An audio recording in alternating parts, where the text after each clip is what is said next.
Assalamualaikum warahmatullahi wabarakatuh. Kami dari kelompok 8 yang beranggotakan saya sendiri, Warni Kurnianti Dwi Ramadhani, dan rekan saya Afria Nurmalinda, Tiara Amri, Hartati Mahacakri, dan Nurul Amalia. Pembuatan tugas video ini untuk memenuhi tugas sejarah Islam Asia Tenggara yang berjudul Islam di Thailand. Jadi yang pertama materinya akan dijelaskan oleh saya sendiri. Tradisi dan kebudayaan Thailand. Budaya Thailand menggabungkan kepercayaan budaya dan karakteristik asli daerah yang dikenal sebagai hari modern Thailand, ditambah dengan banyak pengaruh dari India kuno, Cina, Kamboja bersama dengan tetangga budaya prasejarah Asia Tenggara. Hal ini dipengaruhi terutama oleh animisme Hindu, Buddha, serta migrasi kemudian dari Cina dan India Selatan. Kebudayaan Thailand yang pertama yaitu seni. Thailand seni visual yang tradisional terutama Buddha. Thailand Buddha gambar dari periode yang berbeda memiliki sejumlah gaya yang khas. Sedangkan agama hampir semua orang Thailand 90% Buddhis dengan minoritas Muslim di Thailand 4,6%, Kristen di Thailand 0,7%, Buddha Mahayana dan agama-agama lainnya. Sedangkan untuk kuliner dan masakan Thailand terkenal dengan campuran dari 4 rasa dasar. Yang pertama manis, gula dan buah. Yang kedua pedas, panas yaitu cabai. Yang ketiga asam, jeruk nipis dan asam. Yang keempat asin, kecap ikan dan kecap. Sebagian besar hidangan dalam masakan Thailand mencoba untuk menggabungkan bumbu. Hal ini dilakukan dengan menggunakan sejumlah bumbu rempah-rempah dan buah termasuk cabai, bawang putih, bawang merah, lengkuas, daun jeruk, kemangi, selasih, jeruk nipis, serai, ketumbar, merica, dan kunyit. Selanjutnya yaitu olahraga. Olahraga paling populer di Thailand adalah sepak bola. Namun Liga Profesional Liga Thailand dan Pro Liga di Thailand berada dalam masa perkembangan. Liga utama Inggris memiliki pengikut yang terbesar di Thailand. Muay Thai mungkin olahraga tontonan yang paling populer di Thailand. Selanjutnya yaitu pemakaman. Salinan kitab suci agama Buddha dapat dicetak dan distribusikan dalam nama almarhum dan hadiah-hadiah yang biasanya diberikan ke kuil setempat. Para biksu diundang untuk menyanyikan doa-doa yang dimaksud untuk memberikan manfaat untuk orang yang meninggal, serta memberikan perlindungan terhadap kemungkinan relatif mati kembali sebagai roh jahat. Selanjutnya yaitu julukan. Orang Thailand biasanya memiliki satu atau kadang lebih nama panggilan pendek yang mereka gunakan dengan teman dan keluarga. Seringkali pertama yang diberikan oleh teman atau anggota keluarga yang lebih tua. Julukan ini biasanya satu suku kata atau aus turun dari 2 suku kata ke 1. Meskipun mereka hanya dipersingkat versi nama lengkap, mereka cukup sering tidak ada hubungannya dengan nama lengkap Thailand dan kata-kata sering lucu atau omong kosong. Sejarah masuk dan perkembangan Islam di Thailand. Masuknya agama Islam di selatan Thailand atau Patani tidak bisa dilepaskan dengan masuknya Islam ke Asia Tenggara. Rentetan penyiaran Islam di Nusantara ini merupakan satu kesatuan dari mata rantai proses Islamisasi di Nusantara. Hal ini tentu terkait dengan seputar pendapat yang menjelaskan tentang masuknya Islam ke Nusantara yang secara garis besar dibagi pada 2 pendapat, yaitu pendapat yang mengatakan Islam masuk ke wilayah ini pada abad ke-7 Masehi dan langsung dari Arab, dan pendapat lain mengatakan bahwa Islam masuk ke Nusantara pada abad ke-13 Masehi berasal dari India. Disimpulkan bahwa teori masuknya Islam ke Thailand, terutama di Thailand Selatan Patani, tidak jauh berbeda dengan masuk Islam di Nusantara, sebagaimana yang dikutip dalam buku studi Islam di Asia Tenggara, yaitu mengenai waktu masuknya agama Islam dan asal negara yang menjadi perantara atau sumber pembawa agama Islam ke Nusantara. Selanjutnya yaitu perkembangan Islam di Thailand. Hampir semua aktivitas keislaman, mulai dari pengajian, layanan pernikahan, sampai dengan pasar makanan bisa ditemukan di sini. Salah satu orang yang berjasa di bidang sertifikasi makanan halal adalah Winai Dahlan, cucu dari Kiai Haji Ahmad Dahlan, yang sudah puluhan tahun tinggal dan menjadi warga Thailand, yang menjabat sebagai direktur dari Halal Skills Center di Universitas Chulalongkorn, yang giat melakukan promosi mengenai makanan halal ke seluruh dunia. Selanjutnya sejarah kerajaan besar Islam di Thailand. Salah satu wilayah bagian selatan Thailand yang dikuasai oleh Islam adalah Provinsi Patani.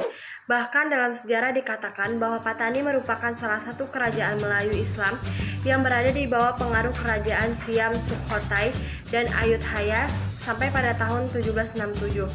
Pada masa selanjutnya, Melayu Patani di Thailand Selatan mengalami kerapuhan yang ditandai dengan hilangnya peran elit tradisional yakni bahasa Melayu yang menjadi perekat identitas mereka, dan media dalam sistem pengajaran dihapuskan.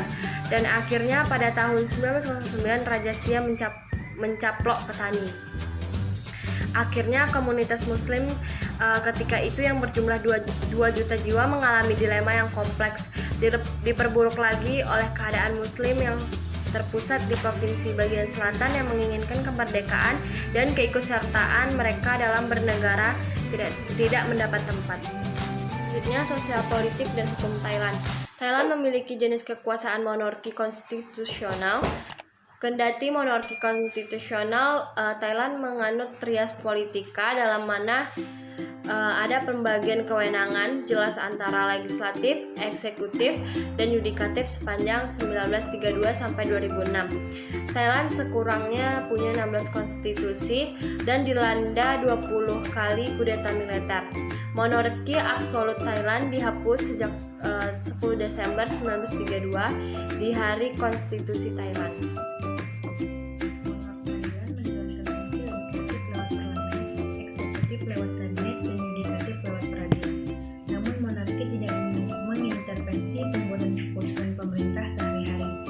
Dewan Negara Thailand yang beranggotakan 18 orang yang diangkat monark, yang berfungsi untuk memberi nasihat sesuai dengan permintaan monark. Menteri-menteri dalam kabinet Thailand diangkat oleh monarki tetapi bertanggung jawab kepada Rathaspa. Dan selanjutnya, problematika Islam di Thailand. Problematika Islam di Thailand tidak terlepas dari problematika yang dihadapi kaum muslim di Melayu di bagian selatan.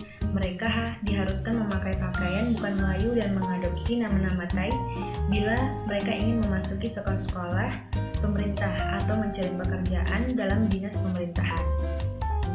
Bahasa Melayu dilarang diajarkan di sekolah-sekolah negeri atau digunakan dalam percakapan dengan para pejabat pemerintah. Selanjutnya, perkembangan Thailand sampai sekarang. Thailand dikenal sebagai negara yang pandai menjual potensi pariwisata sekaligus sebagai salah satu negara agraris yang cukup maju di Asia Tenggara. Mayoritas penduduk Thailand adalah bangsa Siam, Tionghoa, dan sebagian kecil bangsa Melayu. Jumlah kaum muslim di Thailand memang tidak lebih dari 10% dari total 65 juta penduduk. Namun, Islam menjadi agama mayoritas kedua setelah Buddha. Penduduk muslim Thailand sebagian besar berdomisili di bagian selatan Thailand, seperti di provinsi Phang, Songkhla, Narathiwat, dan sekitarnya yang dalam sejarahnya adalah bagian dari Daulah Islamiyah Patani. Kultur Melayu sangat terasa di daerah selatan Thailand, khususnya daerah Teluk Andaman dan beberapa daerah yang berbatasan langsung dengan Malaysia. Bahkan beberapa nama daerah berasal dari bahasa Melayu, seperti Phuket yang berasal dari kata bukit dan Terang yang berasal dari kata terang. Perkembangan Islam di Thailand semakin pesat saat beberapa pekerja muslim dari Malaysia dan Indonesia masuk di Thailand pada akhir abad ke-19. Saat itu mereka membantu kerajaan Thailand membangun beberapa kanal dan sistem perairan di Krung Sevi Manakon, atau sekarang dikenal sebagai Provinsi Bangkok. Sistem pemerintahan Thailand.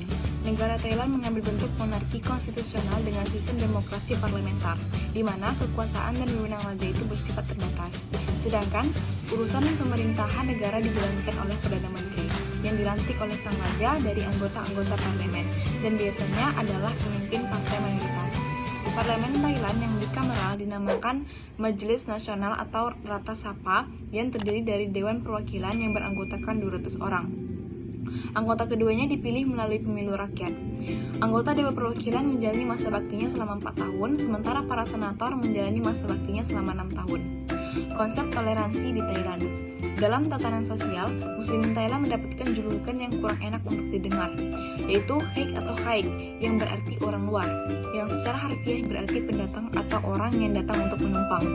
Dalam bahasa Thailand, istilah ini juga selama berabad-abad sudah dikenal untuk menyebut kaum pendatang berkulit hitam dari daerah Melayu dan Asia Selatan. Orang-orang Thailand Islam menolak sebutan ini dan menyatakan bahwa kedatangan mereka itu khususnya di kawasan Thailand Selatan jauh lebih awal daripada kedatangan orang-orang Buddha Thailand. Dalam beberapa tahun terakhir, hubungan antara kerajaan Thailand dengan masyarakat Melayu Muslim tampak sudah membaik.